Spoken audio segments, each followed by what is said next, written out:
Hello and welcome to Outside Views, the channel where we analyze the promises and realities of Brexit and its ongoing impact on the United Kingdom. Today we turn our attention to British fishermen who were once held up as the embodiment of Brexit's potential, but are now feeling increasingly betrayed. Fishing was one of the most emotive and symbolic issues of the 2016 Brexit referendum. It wasn't just about fish, it was about sovereignty, identity, and the promise of a brighter future for communities that had long felt overlooked and underserved. During the referendum, the fishing industry was a central focus of the Leave campaign. Fishermen were told that Brexit would allow the UK to take back control of its waters, escape the perceived shackles of the EU's common fisheries policy, and secure better quotas and opportunities. Images of British fishermen draped in Union Jacks and protesting against the European Union were broadcast across the country as a powerful visual symbol of what Brexit could achieve. Fishing became a stand-in for the broader narrative of independence, of national pride and economic renewal that Leave campaigners were selling to the public. But now, 8 years later, the reality for many British fishermen looks very different.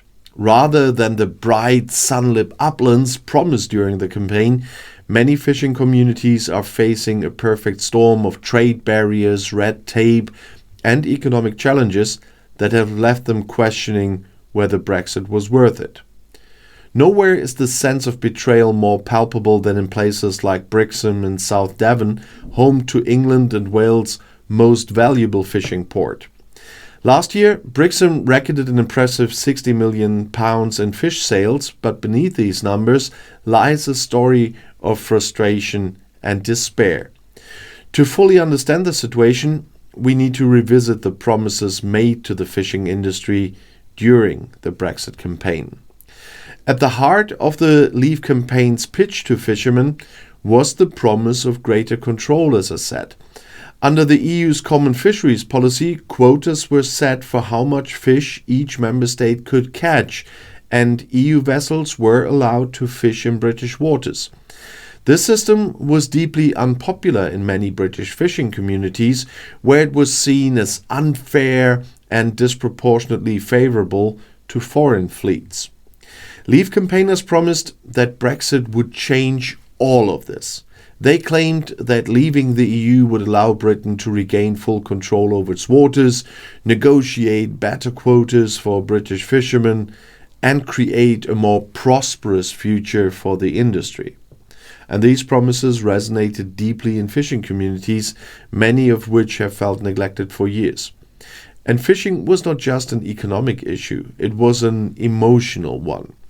It was about sovereignty, about reclaiming control over something deeply tied to national identity. And for many fishermen, Brexit represented a chance to right historical wrongs and rebuild their communities.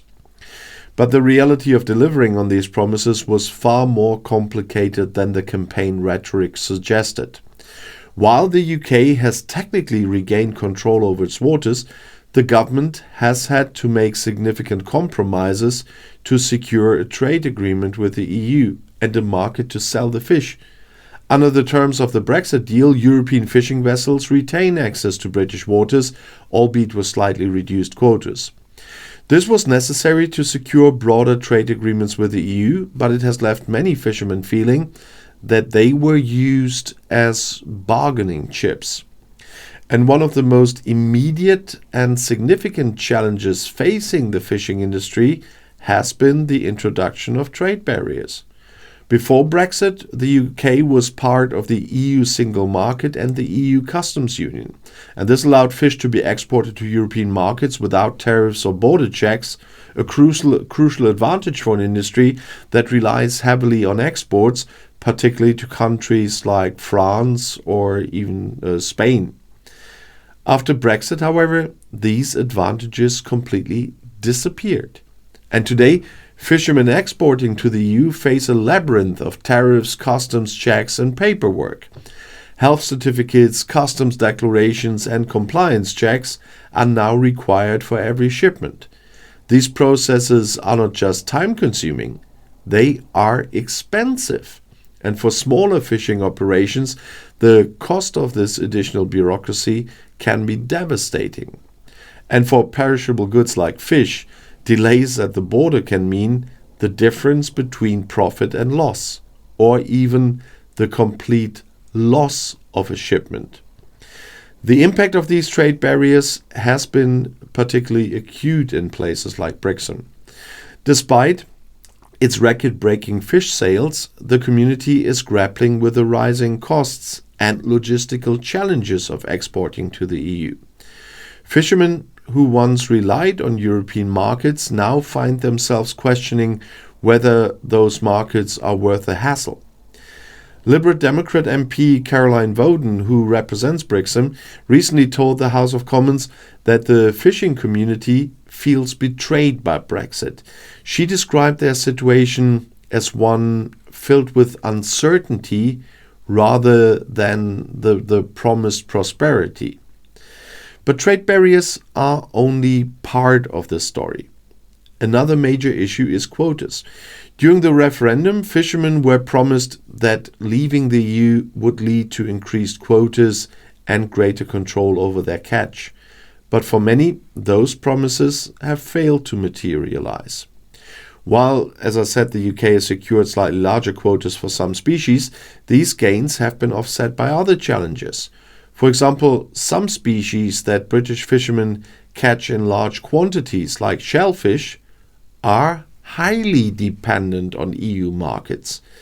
The new trade barriers make it harder to sell these products abroad, undermining the benefits of somewhat increased quotas. And the sense of betrayal is not limited to South Devon. In Grimsby, another historic fishing hub, Labour MP Melanie Onn described the industry as having been sold down the river. She pointed to the gap between the promises made to fishermen during the referendum and the reality that they now face. What makes the situation even more poignant is the level of support for Brexit within fishing communities. In places like Brixham, Brexit was overwhelmingly popular. Many fishermen saw it as their best chance to regain control over their industry and secure a brighter future.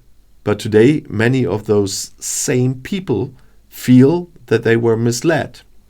And Caroline Voden has said she's been astonished by the number of fishermen in her constituency who now openly admit they feel betrayed.